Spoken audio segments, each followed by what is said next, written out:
sorry. So a few months ago, I was at the Moth, and they asked me to fill out one of those slips and tell them about a time that I was deceived. So I answered, the time I joined the Peace Corps expecting to make a difference in the world. It's true. There's a saying among Peace Corps volunteers, obviously there's a Moroccan volunteer in the house, and we say that when you go to Africa, you come back with a passion for public health. When you go to South America, you come back with a passion for social justice. And when you serve in the former Soviet Union, you come back with a drinking problem. Well, I came back with a drinking problem and a dog. And she is unfortunately named Zeeka, which was my dog long before it was your fucking problem. Okay? And Zeeka was amazing. I served in Azerbaijan, which is a former Soviet republic and like Muslim light. So I didn't have to cover my hair, but there were no titties on display ever. And anyway, she helped me to make a lot of the more meaningful relationships, friendships that I made in the Peace Corps, one of which was with this guy called Lee, whose family is from Richmond, Virginia, and he was sorely missing his 2 puppies that he left at home in the care of his parents. So we decided one Ramadan to skip Ramadan, like people skip Christmas and go on cruises and stuff in the States. And Lee and I shared a love of whiskey, camping, music, and my dog. So we took a guitar, a tent, and we went to this like mythical man-made lake that was meant to be not far from my Peace Corps village and had a hunting lodge next to it. Get a taxi, we show up. The man who owns the lodge greets us with a huge smile on his face, the stench of vodka that had to have been something he was drinking since birth. Like, it was just gross. I'm not sure the last time he brushed vodka off his teeth. And so we asked, so he immediately says, oh, you're that American girl with the dog that you purchased for 1,000 euros from Germany. No, I'm not.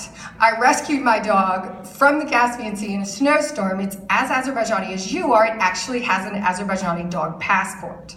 And you can't buy it, not even for 300 euros, but I'd like to rent that boat over there that looks like it once belonged to Huck Finn. And he said, okay.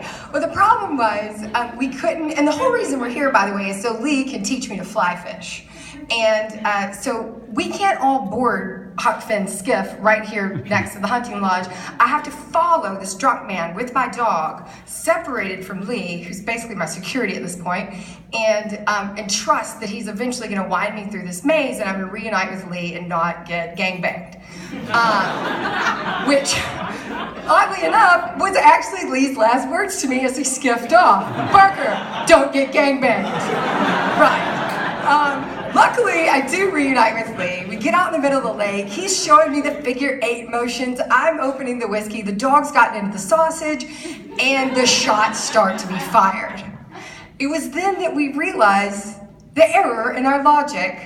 Probably don't go out in the middle of a lake with a bunch of drunk men shooting rifles at ducks overhead and landing in the water next to you. So we start skiffing off rather quickly, and we do make it back to safety and are not shot. Only because these men have been drinking vodka for so long they can't even hit the docks. And we get back and the guys are like, why would you want to walk off in the marshland and go camping? Please God, come and stay in our lodge. And we're trying to avoid all that like cultural exchange nonsense. That was the reason we left our towns to go run away for the holiday.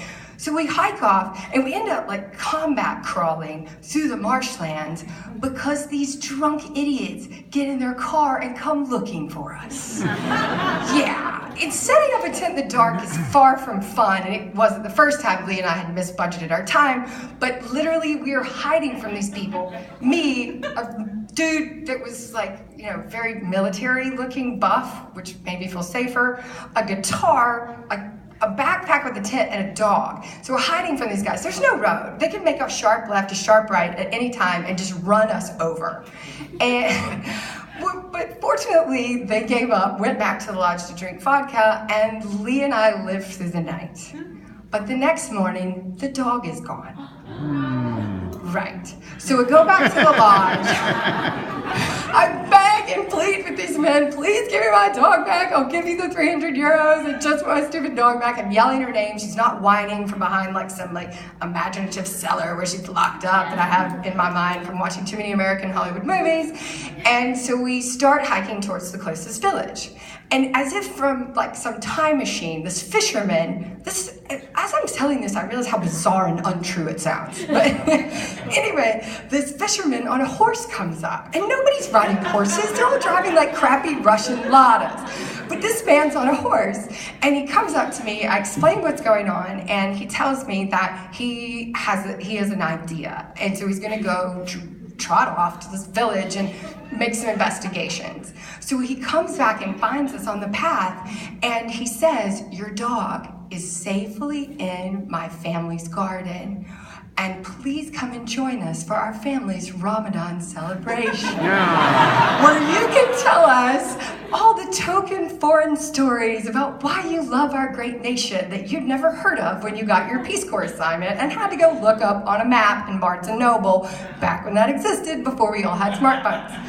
And so we did. We obliged them. We did the toast and drank the tea and all that stuff.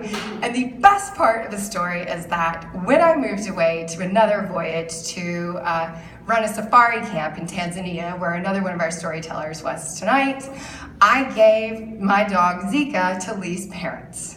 And she lives on 5 acres right outside Richmond, Virginia, which sounds like what you tell your kids when the dog dies, but actually happens to be where my dog lives. And occasionally when they go on adventures to visit Lee in Istanbul, I get to go up and dog sit my old Azerbaijani dog.